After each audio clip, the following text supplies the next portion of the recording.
നമ്മൾ ഇന്നത്തെ വീഡിയോ പരിശോധിക്കുന്നത് ഗൂഗിളുമായി ബന്ധപ്പെട്ടുള്ള കുറച്ച് ഫീച്ചറുകളാണ്. അതായത് നമ്മളൊക്കെ ഗൂഗിൾ ഉപയോഗിക്കുന്ന ആളുകളാണ്, ഗൂഗിളിൽ സെർച്ച് ചെയ്യാറുണ്ട് പല ലിങ്കുകളും. അപ്പോൾ അതിനകത്ത് നമുക്ക് അറിഞ്ഞിരിക്കേണ്ട ചെറിയ കുറച്ച് ടിപ്സുകളാണ്. വീഡിയോ അവസാനം വരെ കണ്ടു നോക്കുക, തീർച്ചയായിട്ടും ഉപകാരപ്പെടും. നിങ്ങളുടെ സുഹൃത്തുക്കൾ കൂടി വീഡിയോ ഷെയർ ചെയ്ത് കൊടുക്കുക. അപ്പോൾ അതിനുവേണ്ടി ഞാനിവിടെ ഗൂഗിൾ ക്രോം ഓപ്പൺ ചെയ്ത് ഗൂഗിൾ ക്രോമിനകത്ത് ഞാൻ ഏതെങ്കിലും ഒരു വെബ്സൈറ്റ് ഓപ്പൺ ചെയ്യുകയാണ്. അപ്പോൾ ഞാനിവിടെ ഈ ഒരു വെബ്സൈറ്റ് നിങ്ങൾക്ക് ഇവിടെ കാണാൻ സാധിക്കും. വെബ്സൈറ്റ് ഓപ്പൺ ചെയ്ത് കഴിഞ്ഞാൽ വെബ്സൈറ്റിൻ്റെ ഏറ്റവും മുകളിൽ വലതുഭാഗത്ത് 3 ഡോട്ട് കാണും, അത് ക്ലിക്ക് ചെയ്ത് കൊടുക്കുക. ഇവിടെ നമുക്ക് ഒരുപാട് ഫീച്ചറുകളുണ്ട്. ഇതിനകത്ത് നമ്മൾ സ്ഥിരമായിട്ട് ഓപ്പൺ ചെയ്യുന്നൊരു വെബ്സൈറ്റ് ആണെങ്കിൽ ഈ വെബ്സൈറ്റ് നമുക്ക് നമ്മുടെ സ്ക്രീനിലേക്ക് കൊണ്ടുവരാൻ സാധിക്കും. അങ്ങനെ സ്ക്രീനിൽ വെച്ചുകൊണ്ട് ക്ലിക്ക് ചെയ്താൽ തന്നെ നേരെ ഈ വെബ്സൈറ്റിലേക്ക് എത്താൻ സാധിക്കും. ഞാൻ കാണിച്ചു തരാം. ഇവിടെ താഴെ കാണുന്ന ഭാഗത്ത് ആഡ് ടു ഹോം സ്ക്രീൻ എന്നുള്ള ഓപ്ഷൻ ഉണ്ട്, അത് ക്ലിക്ക് ചെയ്യുക. ക്ലിക്ക് ചെയ്യുമ്പോൾ ഇതുപോലെ ചോദിക്കും ആഡ് ചെയ്യണോ എന്നുള്ളത്. ആഡ് എന്നുള്ള ബട്ടൺ ക്ലിക്ക് ചെയ്ത് കൊടുത്തു കഴിഞ്ഞാൽ നമ്മുടെ ഫോണിലേക്ക് ഈ ഒരു വെബ്സൈറ്റ് ആഡായി. നമ്മൾ പ്രത്യേകിച്ച് ഒന്നും ചെയ്യേണ്ട, നമ്മുടെ ഫോൺ എടുത്ത് നമ്മൾ ആ ഒരു വെബ്സൈറ്റ് ഇവിടെ നമ്മുടെ സ്ക്രീനിൽ എവിടെയെങ്കിലും കാണും. സ്ക്രീൻ ഇതാ ഇവിടെ കാണാൻ സാധിക്കും. ജസ്റ്റ് ക്ലിക്ക് ചെയ്ത് കൊടുത്താൽ മതി, ആ വെബ്സൈറ്റിലേക്ക് നമുക്ക് നേരെ എത്താൻ സാധിക്കും. ഇതുപോലെ നിങ്ങൾക്ക് ഓരോ വെബ്സൈറ്റ് ഇങ്ങനെ നമുക്ക് സ്ക്രീനിലേക്ക് കൊണ്ടുവരാൻ സാധിക്കും. അതുകൊണ്ട് ഓരോ തവണ ക്ലിക്ക് ചെയ്യുമ്പോൾ നിങ്ങൾ ഗൂഗിളിൽ സെർച്ച് ചെയ്യേണ്ട ആവശ്യമില്ല, ജസ്റ്റ് ക്ലിക്ക് ചെയ്ത് കൊടുത്താൽ മതി.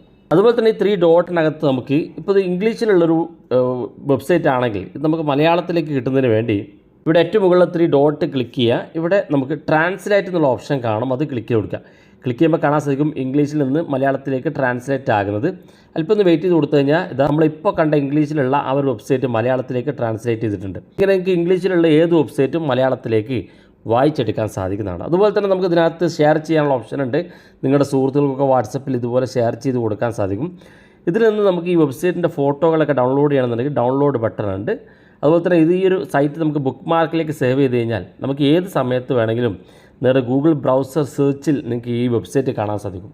അതുപോലെ തന്നെ ഇതിനകത്തുള്ള ഏറ്റവും ഇമ്പോർട്ടൻ്റ് ആയിട്ടുള്ളൊരു ഫീച്ചറാണ്, ഈ വെബ്സൈറ്റ് നമ്മൾ ഓപ്പൺ ചെയ്ത് കഴിഞ്ഞാൽ ഇതിൻ്റെ ഡാറ്റ ക്ലിയർ ചെയ്യണമെന്നുണ്ടെങ്കിൽ, ഇപ്പോൾ ഏതെങ്കിലും വെബ്സൈറ്റ് നമ്മൾ ഓപ്പൺ ചെയ്തു അതിൻ്റെ ഡാറ്റ ക്ലിയർ ചെയ്യണം, അല്ലെങ്കിൽ ആ ഒരു വെബ്സൈറ്റിൻ്റെ ഹിസ്റ്ററി ഒരു സെർച്ച് ഹിസ്റ്ററി നമുക്ക് ക്ലിയർ ചെയ്യണമെന്നുണ്ടെങ്കിൽ ഇവിടെ ക്ലിയർ ബ്രൗസിംഗ് ഡാറ്റ എന്നുള്ള ഓപ്ഷൻ കാണും, ക്ലിക്ക് ചെയ്ത് കൊടുക്കുക. ക്ലിക്ക് ചെയ്യുമ്പോൾ തന്നെ ഇവിടെ കാണാൻ സാധിക്കും അവസാനത്തെ 15 മിനിറ്റിനകത്തുള്ള എല്ലാ ഡാറ്റയും നമുക്ക് ക്ലിയർ ചെയ്യണമെന്നുണ്ടെങ്കിൽ താഴെ കാണുന്ന ഭാഗത്ത് ക്ലിയർ ഡാറ്റ കൊടുത്താൽ അവസാനത്തെ 15 മിനിറ്റിലെ ഡാറ്റ മൊത്തത്തിൽ നമുക്ക് ക്ലിയർ ചെയ്ത് കളയാൻ സാധിക്കും. അതുപോലെ തന്നെ ആ വെബ്സൈറ്റ് നമുക്ക് ഡെസ്ക് ടോപ്പിലേക്ക് മാറ്റണമെന്നുണ്ടെങ്കിൽ ഇവിടെ താഴെ കാണുന്ന ഭാഗത്ത് ഡെസ്ക് ടോപ്പ് സൈറ്റ് ഓപ്ഷൻ ഉണ്ട്, അത് ക്ലിക്ക് ചെയ്ത് കൊടുത്തു കഴിഞ്ഞാൽ ആ ഒരു വെബ്സൈറ്റ് നമുക്ക് ഡെസ്ക് ടോപ്പ് സൈറ്റ്സിലേക്ക് മാറ്റാൻ സാധിക്കുകയും ചെയ്യും. വളരെ യൂസ്ഫുള്ളാണ്, നിങ്ങൾ ഉപയോഗിച്ച് നോക്കുക. ഗൂഗിൾ പല കാര്യങ്ങളും സെർച്ച് ചെയ്യുന്ന ആളുകളാണ്, നിങ്ങൾക്ക് ഏറ്റവും യൂസ്ഫുൾ ആയിരിക്കും ഈ വീഡിയോ. ഇഷ്ടപ്പെട്ടെങ്കിൽ നിങ്ങളുടെ സുഹൃത്തുക്കൾക്ക് മറക്കാതെ ഷെയർ ചെയ്ത് കൊടുക്കുക. ഇതുപോലുള്ള വ്യത്യസ്തമായ അറിവുകളുമായി നമുക്ക് അടുത്ത വീഡിയോയിൽ കാണാം.